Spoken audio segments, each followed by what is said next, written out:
بسم اللہ الرحمن الرحیم۔ غزوہ خیبر کا ہم تفصیلی ذکر کر رہے ہیں۔ پچھلے حصوں میں ہم نے غزوہ خیبر کے ان قلعوں کا ذکر کیا، 8 قلعوں میں سے جو 5 فتح ہو چکے تھے اور باقی قلعے ابھی 3 باقی تھے، اور ٹوٹل 8 قلعے تھے جن کے اندر یہود محصور ہو کر رہ گئے تھے۔ تو ابھی ہم اگلے حصے میں بھی غزوہ خیبر کا ہی ذکر جاری رکھیں گے، اس کا ہم تفصیلی ذکر کر رہے ہیں۔ خیبر کے نصف ثانی کی فتح نزاتہ اور شک کا علاقہ فتح ہو چکا تو رسول اللہ صلی اللہ علیہ وسلم نے قتیبہ، وتی اور سلالم کے علاقے کا رخ کیا۔ سلالم بنو نذیر کے ایک مشہور یہودی ابو الحقیق کا قلعہ تھا۔ ادھر نتاتا اور شک کے علاقے سے شکست کھا کر بھاگنے والے سارے یہودی بھی یہیں پہنچے تھے اور نہایت ٹھوس قلعہ بندی کر لی تھی۔ اہل مغازی کے درمیان اختلاف ہے کہ یہاں کے 3 قلعوں میں سے کسی قلعے پر جنگ ہوئی یا نہیں۔ ابن اسحاق کے بیان میں یہ صراحت ہے کہ قلعہ کموس کو فتح کرنے کے لیے جنگ لڑی گئی، بلکہ اس کے سیاق سے یہ بھی معلوم ہوتا ہے کہ یہ قلعہ محض جنگ کے ذریعے فتح کیا گیا اور یہودیوں کی طرف سے خود سپردگی کے لیے یہاں کوئی بات چیت نہیں ہوئی۔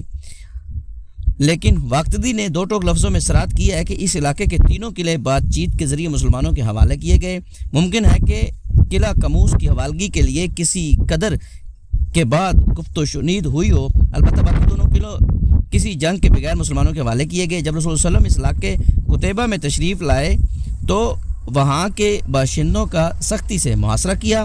یہ محاصرہ 14 روز جاری رہا۔ یہود اپنے قلعوں سے نکل ہی نہیں رہے تھے، یہاں تک کہ رسول صلی اللہ علیہ وسلم نے قصد فرمایا کہ منجیک نصب فرمائیں۔ جب یہود کو تباہی کا یقین ہو گیا تو انہوں نے رسول اللہ صلی اللہ علیہ وسلم سے صلح کے لیے سلسلہ جنبانی کی۔ صلح کی بات چیت کے لیے پہلے ابن ابو الحقیق نے رسول اللہ صلی اللہ علیہ وسلم کے پاس پیغام بھیجا کہ میں آپ کے پاس آ کر بات چیت کر سکتا ہوں؟ آپ نے فرمایا ہاں، اور جب یہ جواب ملا تو اس نے آپ کے پاس حاضر ہو کر اس شرط پر صلح کر لی کہ قلعے میں جو فوج ہے اس کی جان بخشی کر دی جائے گی اور ان کے بال بچے انہیں کے پاس رہیں گے، یعنی انہیں لونڈی اور غلام نہیں بنایا جائے گا، بلکہ وہ اپنے بال بچوں کو لے کر خیبر کی سرزمین سے نکل جائیں گے اور اپنے اموال، باغات، زمینیں، سونے، چاندی، گھوڑے، زریں رسول صلی اللہ علیہ وسلم کے حوالے کر دیں گے۔ صرف وہ کپڑے لے جائیں گے جو انسان کی پشت پر ہوں گے۔ رسول صلی اللہ علیہ وسلم نے فرمایا، اور اگر تم لوگوں نے مجھ سے کچھ چھپایا تو پھر اللہ اور اس کے رسول بری الذمہ ہوں گے۔ یہود نے یہ شرط منظور کر لی اور مصالحت کر لی۔ اس مصالحت کے بعد 3 قلعے مسلمانوں کے حوالے کر دیے گئے اور اس طرح خیبر کی فتح مکمل ہو گئی۔ ابو الحقیق کے دونوں بیٹوں کی بدعہدی اور ان کا قتل۔ اس معاہدے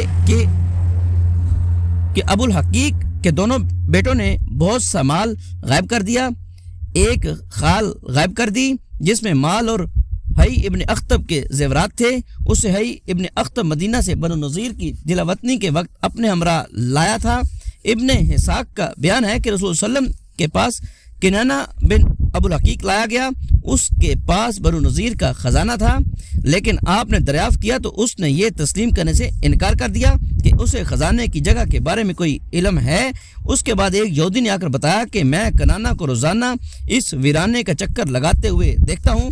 اس پر رسول صلی اللہ علیہ وسلم نے کنانہ سے فرمایا، یہ بتاؤ کہ اگر یہ خزانہ ہم نے تمہارے پاس سے برآمد کر لیا تو پھر تو ہم تمہیں قتل کر دیں گے؟ اس نے کہا جی ہاں۔ آپ نے ویرانہ کھودنے کا حکم دیا اور اس سے کچھ خزانہ برآمد ہوا۔ پھر باقی ماندہ خزانہ کے متعلق آپ نے دریافت کیا تو اس نے پھر ادائیگی سے انکار کر دیا۔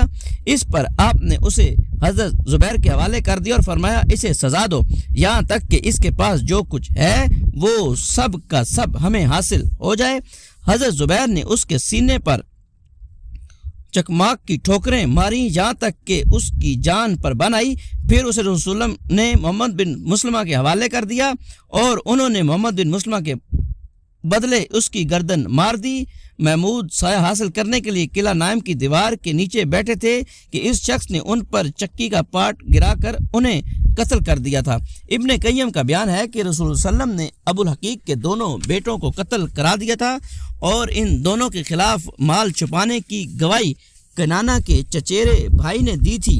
اس کے بعد رسول صلی اللہ علیہ وسلم نے حی ابن اخطب کی صاحبزادی حضرت صفیہ کو قیدی بنا لیا۔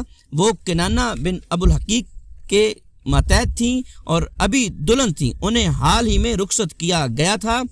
اموال غنیمت کی تقسیم۔ رسول صلی اللہ علیہ وسلم نے یہود کو خیبر سے جلا وطن کرنے کا ارادہ فرمایا تھا اور معاہدہ بھی یہی طے ہوا تھا، مگر یہود نے اے محمد ہمیں اسی سرزمین میں رہنے دیجئے، ہم اس کی دیکھ بھال کر لیں گے کیونکہ ہمیں آپ لوگوں سے زیادہ اس کی معلومات ہیں۔ ادھر رسول صلی اللہ علیہ وسلم اور صحابہ کرام کے پاس اتنے غلام نہ تھے جو اس زمین کی دیکھ بھال اور جوتنے بونے کا کام کر سکتے، اور نہ خود صحابہ کرام کو اتنی فرصت تھی کہ یہ کام سر انجام دے سکتے، اس لیے آپ نے خیبر کی زمین اس شرط پر یہود کے حوالے کر دی کہ ساری کھیتی اور تمام پھلوں کی پیداوار کا آدھا یہود کو دیا جائے گا، اور جب تک رسول صلی اللہ علیہ وسلم کی مرضی ہوگی اس پر برقرار رکھیں گے، اور جب چاہیں گے جلا وطن کر دیں گے۔ اس کے بعد حضرت عبداللہ بن رواح رضی اللہ تعالیٰ خیبر کی پیداوار کا تخمینہ لگایا کرتے تھے۔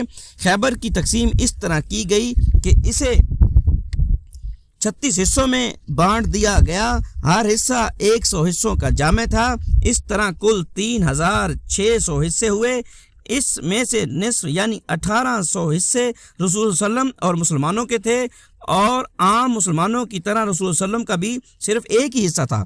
باقی یعنی 1800 حصول پر دوسرا نصف رسول صلی اللہ علیہ وسلم نے مسلمانوں کی اجتماعی ضروریات و حوادث کے حوالے الگ کر دیا۔ 1800 حصوں پر خیبر کی تقسیم اس لیے کی گئی کہ یہ اللہ تعالیٰ کی طرف سے اہل حدیبیہ کے ایک عطیہ تھا، جو موجود تھے ان کے لیے بھی اور جو موجود نہ تھے ان کے لیے بھی، اور اہل حدیبیہ کی تعداد 1400 تھی۔ جو خیبر آئے ہوئے اپنے ساتھ 200 گھوڑے لائے تھے، کیونکہ سوار کے علاوہ خود گھوڑے کا بھی حصہ ملتا ہے، اور گھوڑے کا حصہ ڈبل یعنی 2 فوجیوں کے برابر ہوتا ہے، اس لیے خیبر کو 1800 حصوں پر تقسیم کیا گیا تو 200 شاہ سواروں کو 3 حصے کے حساب سے 600 ملے، اور 1200 پیدل فوج کو ایک حصے کے حساب سے 1200 حصے ملے۔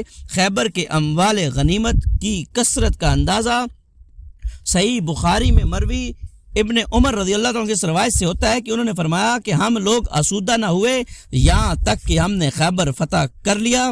اسی طرح حضرت عائشہ رضی اللہ تعالیٰ عنہ کہ اس روایت سے ہوتا ہے کہ انہوں نے فرمایا جب خیبر فتح ہوا تو ہم نے کہا اب ہمیں پیٹ بھر کر کھجور ملے گی۔ نیز جب رسول صلی اللہ علیہ وسلم مدینہ واپس تشریف لائے تو مہاجرین نے انصار کو کھجوروں کے وہ درخت واپس کر دیے جو انصار نے امداد کے طور پر انہیں دے رکھے تھے، کیونکہ اب ان کے لیے خیبر میں مال اور کھجور کے درخت ہو چکے تھے۔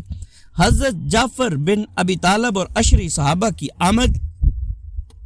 اس غزوے میں حضرت جعفر بن ابی طالب رضی اللہ عنہ خدمت نبی صلی اللہ علیہ وسلم میں حاضر ہوئے، ان کے ساتھ عشری مسلمان یعنی حضرت ابو موسیٰ اور ان کے رفقا بھی تھے رضی اللہ عنہ۔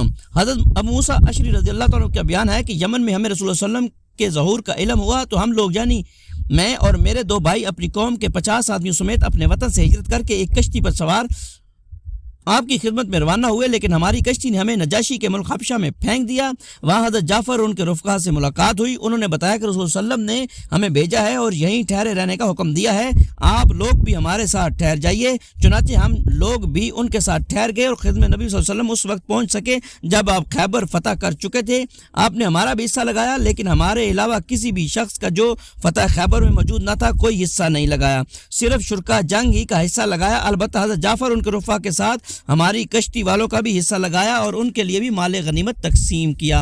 اور جب حضرت جعفر نبی اکرم صلی اللہ علیہ وسلم کی خدمت میں پہنچے تو آپ نے ان کا استقبال کیا اور انہیں چوم کر فرمایا واللہ میں نہیں جانتا کہ مجھے کس بات کی خوشی زیادہ ہے، خیبر کی فتح کی یا جعفر کی آمد کی۔ یاد رہے کہ ان لوگوں کو بلانے کے لیے رسول صلی اللہ علیہ وسلم نے حضرت عمر بن امیہ زمری کو نجاشی کے پاس بھیجا تھا اور اس سے کہلوایا تھا کہ وہ ان لوگوں کو آپ کے پاس روانہ کر دے۔ چنانچہ نجاشی نے 2 کشتیوں پر سوار کر کے انہیں روانہ کر دیا۔ یہ کل 16 آدمی تھے اور ان کے ساتھ ان کی باقی ماندہ بچے اور عورتیں بھی تھیں۔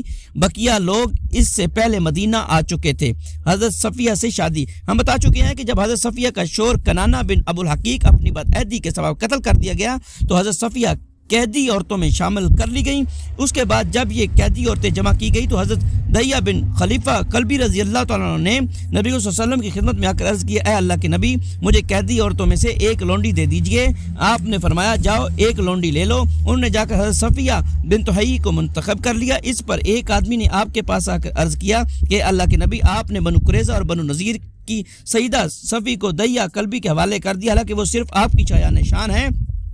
آپ نے فرمایا دہیہ کو صفیہ سمیت بلاؤ. حضرت دہیہ ان کے ساتھ لیے ہوئے حاضر ہوئے. آپ نے انہیں دیکھ کر حضرت دہیہ سے فرمایا کہ قیدیوں میں سے کوئی دوسری لونڈی لے لو. پھر آپ نے حضرت صفیہ پر اسلام پیش کیا. انہوں نے اسلام قبول کر لیا. اس کے بعد آپ نے انہیں آزاد کر کے ان سے شادی کر لی اور ان کی آزادی کو ان کا مہر قرار دیا. مدینہ واپسی میں صد صحابہ پہنچ کر وہ حلال ہو گئیں. اس کے بعد حضرت ام سلیم رضی اللہ تعالی عنہ نے انہیں آپ کے لیے آراستہ کیا اور رات میں آپ کے پاس رخصت کر دیا. آپ نے دلہے کی حیثیت سے ان کے ہمراہ صبح کی اور کھجور گھی اور ستو سان کر ولیمہ کھلایا اور راستے میں 3 روز شبائے عروسی کے طور پر ان کے پاس قیام فرمایا. اس موقع پر آپ صلی اللہ علیہ وسلم نے ان کے چہرے پر نشان دیکھا. دریافت فرمایا یہ کیا ہے؟ کہنے لگی یا رسول اللہ آپ صلی اللہ علیہ وسلم کے خیبر آنے سے پہلے میں نے خواب دیکھا تھا کہ چاند اپنی جگہ سے ٹوٹ کر میری آغوش میں آ گرا ہے. بخدا مجھے آپ کے معاملے کا کوئی تصور بھی نہ تھا، لیکن میں نے یہ خواب اپنے شوہر سے بیان کیا تو اس نے میرے چہرے پر تھپڑ رسید کرتے ہوئے کہا یہ بادشاہ جو مدینہ میں ہے تم اس کی آرزو کر رہی ہو؟